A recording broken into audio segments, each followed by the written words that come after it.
어떤 젊은 청년이 한 회사에 이력서를 넣고 기다리고 있었습니다.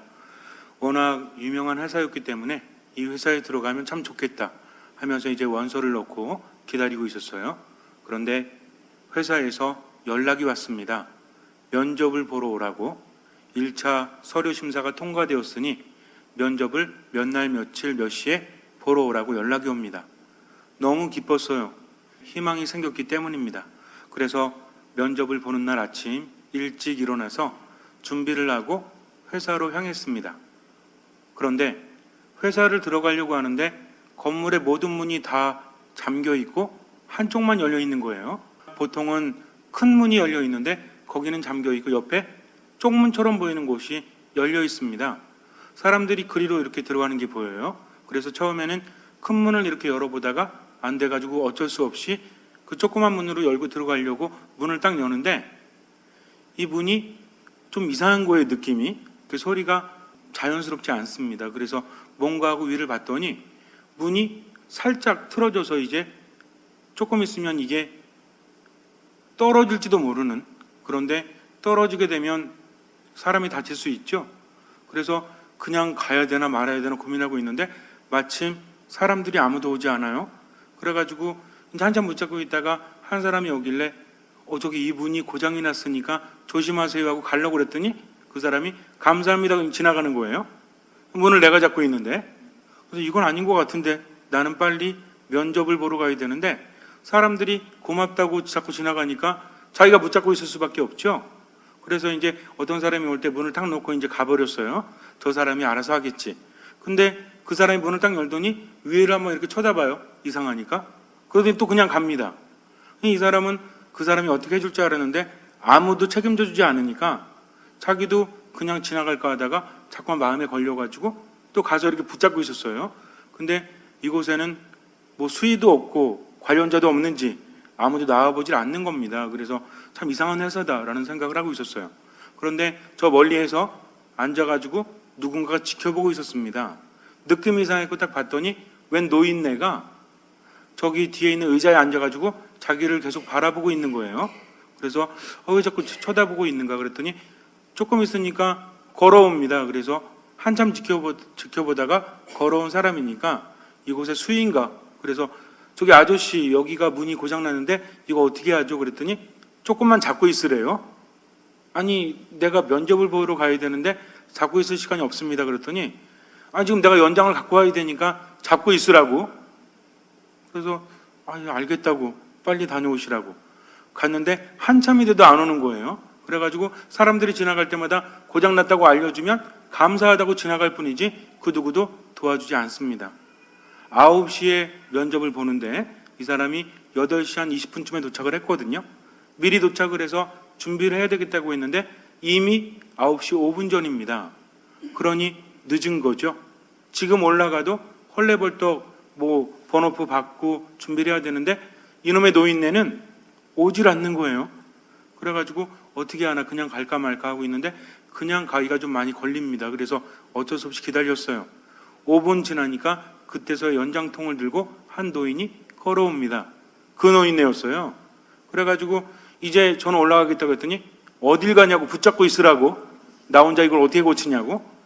제가 면접을 봐야 되는데 지금 면접이 중요하냐고 아니면 여기 지나가다 사람 다치는 게 중요하냐고. 물론 다치는 거 안 되지만 그래도 제 면접도 인생에 있어서 중요한 게 아니겠습니까? 그랬더니 당신 인생보다 사람 목숨이 더 중요하지 않냐고. 근데 맞는 말이긴 하죠. 근데 약간 이상하긴 해요. 내가 그냥 간다고 해서 사람이 죽는 건 아니지 않습니까? 그랬더니 노인네가 하시는 말씀이 어른이 말하는데 꼬박꼬박 말대꾸냐고. 말대꾸도 못하고 계속 붙잡고 있었습니다. 그래가지고 다 고치고 나서 하는 말이 자네 여기 왜 왔다고 그랬지? 제가 면접을 보러 왔는데 이제 시간이 많이 늦었습니다. 그랬더니 노인이 말하기를 걱정하지 말게. 가면은 느긋하게 면접을 보면 되네. 그러나 내가 자네에게 한 가지 힌트를 줄 것은 여유롭게 주변을 돌아보도록 하게, 그리고 여유롭게 기쁜 마음으로 기다리도록 하게. 그러면 자네는 반드시 면접에 통과될 수 있을 것이네 라고 말을 했어요. 웃기는 노인네죠. 자기가 뭐라고 그런 말을 해요. 그래도 아까 보니까 성격이 보통이 아닌 것 같아가지고 예 알겠습니다 하고 이제 면접을 보러 올라갔습니다. 다행히 아직 시작을 하지 않았어요. 그래서 번호표를 받아가지고 대기석에서 앉아 있는데 10분이 지나고 30분이 지나고 1시간이 지나도 면접을 안 하는 겁니다. 이제 수군거리기 시작을 했죠. 도대체 제가 왜 면접을 하지 않지? 한 사람도 시작을 하지 않았어요. 그래서 1번부터 기다리고 있는데 얼마나 초조합니까? 빨리 끝내고 가봐야 되는데. 근데 2시간이 지났는데도 면접을 하지 않아요. 이상한 놈의 회사죠. 도대체가 사람을 뽑으려고 하는 것인지 안 뽑으려고 하는 것인지. 그런데 이 청년은 아까 노인이 하신 말씀이 기억납니다. 여유롭게 주변을 잘 살펴보도록 하게. 그래가지고 이제 처음에는 초조한 마음으로 기다리다가 1시간, 2시간이 지나니까 면접을 하는 건지 안 하는 건지 여기저기서 불평이 터져 나왔지만 이 사람은 그래도 들은 게 있잖아요. 어차피 이상하지 않습니까? 앞에서 노인이 말씀하신 것도 이상하지만 지금 진행되는 상황도 이상하죠? 이상한 것과 이상한 것이 만났으니 어때요? 잘 어울리죠. 그래가지고 그래 어차피 믿져야 본전이지 뭐 하면서 주변을 여유롭게 둘러보았습니다. 그랬더니 뭔가 이렇게 쓰여져 있는 거예요. 그리고 뭔가 봤더니 회사는 여러분들을 위해서 최선을 다합니다. 여러분은 회사를 위해서 무엇을 해야 할지 늘 생각하십시오 라고 써 있는 겁니다. 이상한 게 써 있구나. 그래서 뭐 사운 같은 게 있겠지만 이런 거 써 있는 데는 별로 본 적이 없는데 복도에 이게 써 있는 거예요. 생각해 봤더니 엘리베이터 안에도 이게 써 있었거든요. 그래가지고 참 이상한 회사네 하면서 주위를 둘러봤더니 여기저기에 쓰레기가 이렇게 떨어져 있는 거예요, 복도에. 그래서 아니 저거 주워야 되나? 라는 생각이 들었어요. 근데 사원이 뭐였어요? 여러분들은 회사를 위해서 무엇을 해야 될지 먼저 생각해 보십시오. 그래가지고 이걸 이렇게 주스면서 다녔습니다. 어차피 할 것도 없으니까. 다른 사람들은 불평하고 있고 이게 뭐냐고 뭐 이런 웃기는 회사가 다 있냐고 하고 있는데 이 사람은 쓰레기를 주스면서 이렇게 쓰레기가 좀 줍다 보니까 왠지 규칙적인 것 같아요. 그래가지고 이렇게 주스러 가서 보니까 코너를 돌아서 복도가 나오는데 화장실과 반대쪽에 복도가 있습니다. 근데 쓰레기가 이렇게 마치 우리 옛날에 보면은 새 잡을 때 보면 이렇게 다라 같은 거 놓고 쌀 같은 거 어떻게 나요? 이렇게 새들이 먹으면서 다라 속 바구니 속으로 들어갈 수 있게 이렇게 해놓는 거 기억나십니까? 요것처럼 쓰레기가 이렇게 놓여 있는 거예요. 그래갖고 주스면서 이제 끝까지 갔죠. 그랬더니 화분이 하나가 쓰러져 있습니다. 그리고 이것도 이제 세워놨어요. 그러고 보니까 주변이 참 지저분한데 걸레가 하나 놓여 있는 거예요. 뭐 이런 데가 다 있나? 그래가지고 걸레질도 했습니다. 그렇게 시간 보내고 자리 와서 앉았죠. 그랬더니 한 3시간쯤 지나니까 면접관으로 보인 사람이 나오더니 이제 심사가 끝났습니다. 모두 돌아가십시오 이러는 거예요. 아니 면접을 보지도 않고 무슨 심사가 끝났는지 사람들이 이렇게 말하니까 지금 여러분들은 면접을 보신 겁니다. 왜 면접관 앞에 앉아있다고만 면접입니까? 어차피 여러분들은 서류 심사에 통과한 사람들입니다. 그렇다면 이번 면접에서는 누가 정말 필요한 사람인지를 우리가 봐야 되기 때문에 여러분들은 이미 테스트가 끝났으니 집으로 돌아가십시오. 오늘 뽑힌 사람은 단 1명입니다. 라고 말을 했어요. 누가 뽑혔을까요? 그렇죠. 청소하는 사람이 뽑혔죠. 왜? 여유롭게 둘러보고 사원이 뭔지를 알았기 때문에 정말 회사를 위해서 자기가 한 일이 있죠. 그렇다면 여러분들이 짐작하시겠지만 그 노인네는 누구였을까요? 그렇죠. 모든 게 이상하지 않습니까? 모든 문이 잠겨 있었고 고장난 문이 열려 있었다는 것은 이것은 우연이 아니라 그렇게 조작이 되었다는 거죠. 이상한 이야기죠? 그럴 수밖에 없죠. 제가 만든 얘기니까. 그러나 이 이야기에도 우리가 생각해 볼 것이 있어요. 이 사람은 분명히 노인의 말을 들었습니다. 어차피 늦었기 때문에. 그러나 그 사람이 처음부터 노인의 마음에 들었기 때문이죠. 이 사람은 지금 문을 그렇게 해놓고 저쪽에서 지켜보고 있었던 거죠. 근데 많은 사람들이 삐그덕거리는 소리를 들었으면서도 문이 문제가 있다는 것을 알면서도 다 그냥 지나갔죠. 근데 이 사람은 어땠어요? 혼자서 거기서 지키고 서 있었다는 겁니다. 인성이 마음에 들었다는 거죠. 그런 사람이 회사를 위해서 열심히 일하지 않겠습니까? 그래서 가서 문 잡고 있으라고까지 시켰죠. 이 사람은 기다릴 줄 알았죠. 딴 사람 같았으면은 그 노인이 어디 갔을 때 혼자 올라갔을지도 몰라요. 근데 이 사람은 어땠습니까? 끝까지 책임을 다했다는 거죠. 지금 갈등 상황이죠. 빨리 면접을 보러 가야 되고 그 사람과 약속을 했잖아요. 이게 중요하다는 거죠. 기다리고 있겠다고 약속을 했기 때문에 면접 상황이라고 할지라도 이 사람은 신의를 지켰다는 겁니다. 이거를 본 거죠. 그 회장은 왜? 면접 방법은 회장이 정하기 나름이기 때문이죠. 우리나라에서는 뭐 그런 일들이 많지 않지만 외국에서는 가끔 황당한 면접도 있대요. 그러니 이런 일도 있을 만하지 않습니까? 제가 회장이었다면 이렇게 했을지도 몰라요. 자, 그렇다면 제가 이런 이야기를 왜 드렸겠습니까? 이 사람은 모든 것을 알고 있었기 때문에 여유롭게 지켜볼 수 있었다는 거죠. 우리는 인내와 끈기를 대해서 생각할 때 가끔 오해할 때가 있어요. 인내하고 끈기하면 모든 것이 생긴다? 예를 들어서 여러분들이 산 꼭대기에다가 편의점을 하나 냈어요. 말이 됩니까? 안 됩니까? 말이 안 되죠. 그리고 나서 한 달, 두 달이 지났는데 매상이 오르지 않아요?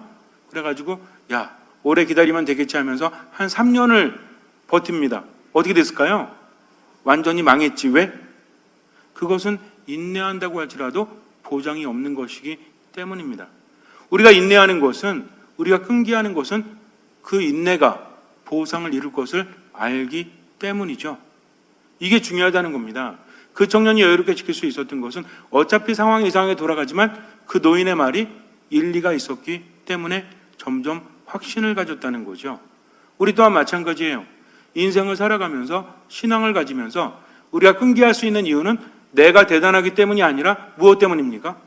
내가 이렇게 하면 반드시 받을 수 있다라는 확신이 있기 때문이죠.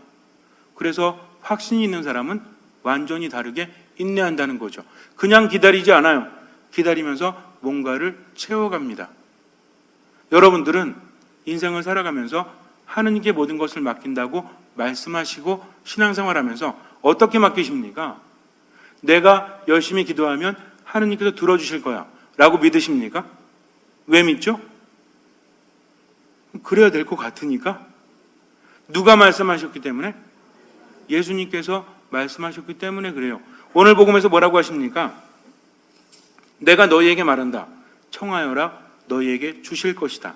찾아라. 너희가 얻을 것이다. 문을 두드려라. 너희에게 열릴 것이다. 누구든지 청하는 이는 받고 찾는 이는 얻고 문을 두드리는 이에게는 열릴 것이다 라고 누가 말씀하셨기 때문에? 예수님께서 말씀하셨기 때문입니다. 그분의 말씀이니까 믿는 거지. 만약에 예수님 말씀 안 하셨고 본당 신부가 말하면 믿어야 돼요? 안 믿어야 돼요? 안 믿으셔도 돼요. 예수님께서 말씀하지 않으셨더라면. 그러나 이 말씀은 예수님께서 말씀하셨기 때문입니다. 믿음이라는 것은 그분이 말씀하셨기 때문에 온전히 믿는 겁니다. 기도하는 사람이 믿음이 없다면 그 기도가 하느님께 전해질 리가 있겠습니까? 각오가 돼 있어야 한다는 거죠. 대충 말해서는 이루어지지 않아요. 우리가 뭔가를 온전히 청할 때는 그 안에 절실함이 묻어 있어야 됩니다. 그냥 가서 뭐 되면 좋고 안 되면 말고 이런 식의 기도는 하느님께서 들어주실까요? 왜 안 들어주시죠? 그렇게 해서 그 사람에게 줘봤자 좋을 것이 아무것도 없기 때문이죠. 기도는 왜 하죠? 우리가 이런 생각하죠. 그냥 하느님께서 우리 사랑하시면 그냥 한 번 달라고 하면 주면 안 돼요? 그래도 되잖아요. 우리 너무나 사랑하시면 내가 한 번 청하면 주시면 안 되나요? 우리는 그래요. 뭔가 간절할 때는 주님 이거 주시면 제가 아주 좋을 것 같습니다 라고 생각하지만 그렇지 않아요. 인간의 마음이라는 게 어떻습니까? 말 타면 종 부리고 싶어요. 화장실 들어갈 때 마음과 나올 때 마음이 다릅니다. 하느님은 누구보다도 인간의 마음을 잘 아세요. 그냥 기도하는 대로 뭔가 이루어진다면 우리 안에 간절함과 절실함이 생겨나지 않아요. 그러면 참 좋을 것 같지만 그렇지 않습니다. 세상이라는 것은 만만하지 않아요. 그래서 때로는 간절함 속에서 몇 번이나 거듭 청할 때 뭐가 변화됩니까? 내 마음이 변화된다는 거죠. 한 번 기도하고 두 번 기도하고 세 번 기도하고 10번 기도하면서 누가 변화돼요? 하느님께서 변화되십니까? 듣고 보니까 들어줄만 하네. 이래서 들어주시는 거예요? 그것이 아니라 하느님께서 우리를 너무나 사랑하십니다. 그런데 문제는 뭐냐면 청하는 사람이 그만한 자격이 안 되니까 못 받는 거죠. 기도하는 이유는 하느님께서 모르시기 때문이 아니라 기도하면서 누가 변화되기 때문에? 기도하는 사람이 변화되기 때문입니다. 여러분들은 그런 체험 안 하십니까? 처음에는 뭔가 간절한 마음이 생겨가지고 하느님께 기도하죠. 근데 기도하고 말씀을 듣고 미사 참여하면서 변화가 됩니까? 안 됩니까? 이런 과정이라는 거죠. 근데 이거 모르는 사람은 어때? 일방통행이지. 그분의 말씀을 듣기보다는 그냥 이거 주십시오 주님, 그래가지고 내가 1년 동안 열심히 기도할 테니까 저에게 10억만 주세요. 그리고 이제 미사 나와가지고 10억 기도할 때도 10억 말씀 묵상할 때도 10억 그러니까 계속 10억만 외치고 다니니까 믿음이 생겨야 안 생겨요? 이건 믿음이라고 말할 수 없어요. 믿음이라는 것은 내가 하느님의 말씀을 듣고 그 말씀 안에서 그분의 뜻을 추구하는 것이 먼저라는 거죠. 일방적인 기도는 하느님께 전해지지 않습니다. 하느님께서는요, 우리가 뭔가를 바라면 그것을 들어주시기 전에 우리에게 뭔가를 요구하신다는 거죠. 근데 이러한 요구는 누굴 위한 거예요? 결국에는 나를 위한 겁니다. 조그만 아이들이 엄마, 아빠, 나 저거 갖고 놀면 안 돼요 하고 칼을 달라고 할 때 부모는 그걸 줍니까? 안 줍니까? 안 주죠. 그럼 언제 줘요?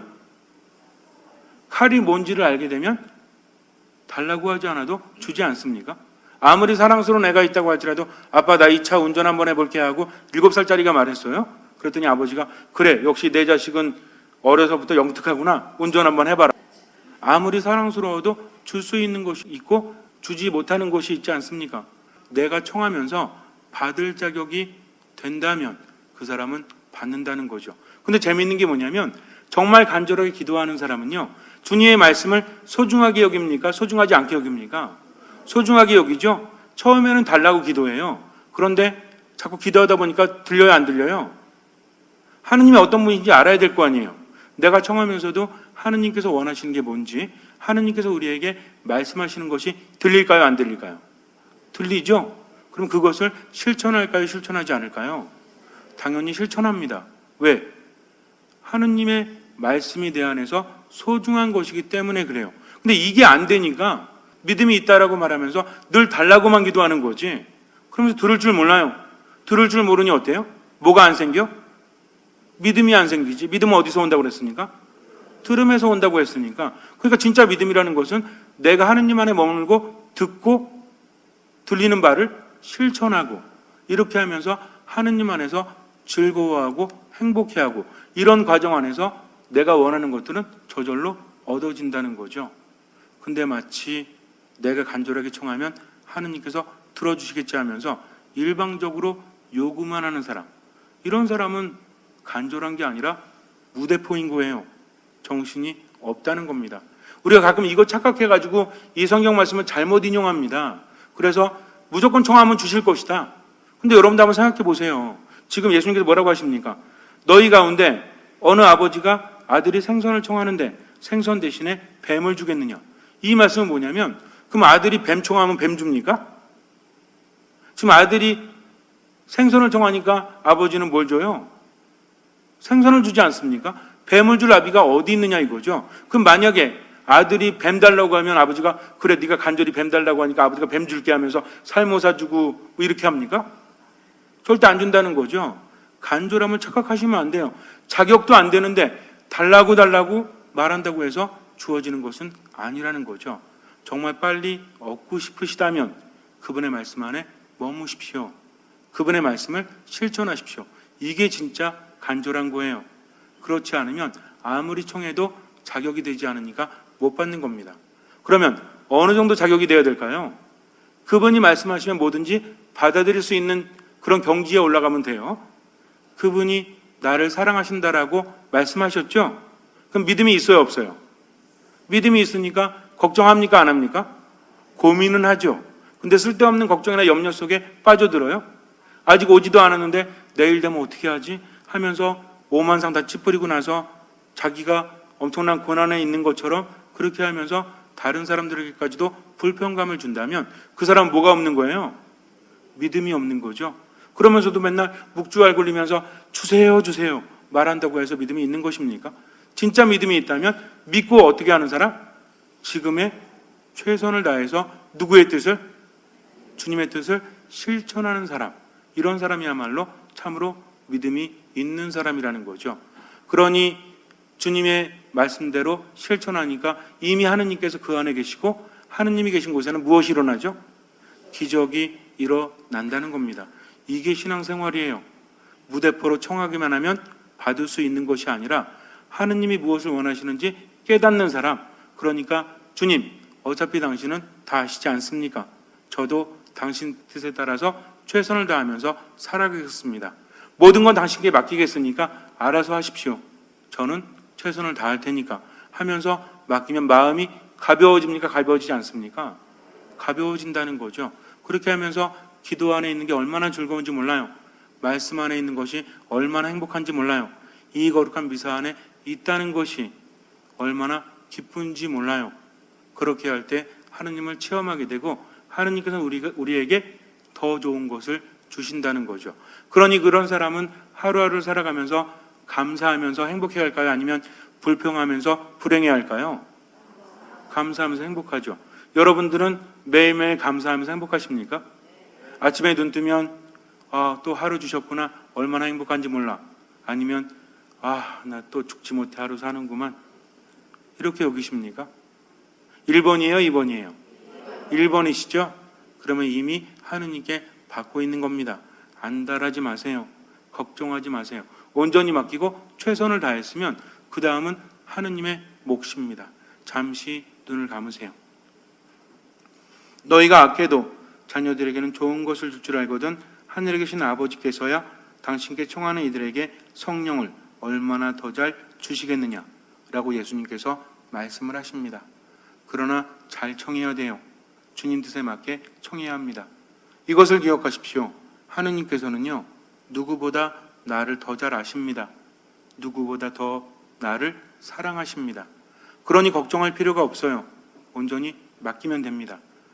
그리고 확신을 가지고 감사하면서 기쁘게 살아가십시오. 주님께서는 그 믿음을 보시고 우리 삶에 놀라운 기적을 일으켜 주실 것입니다. 아멘.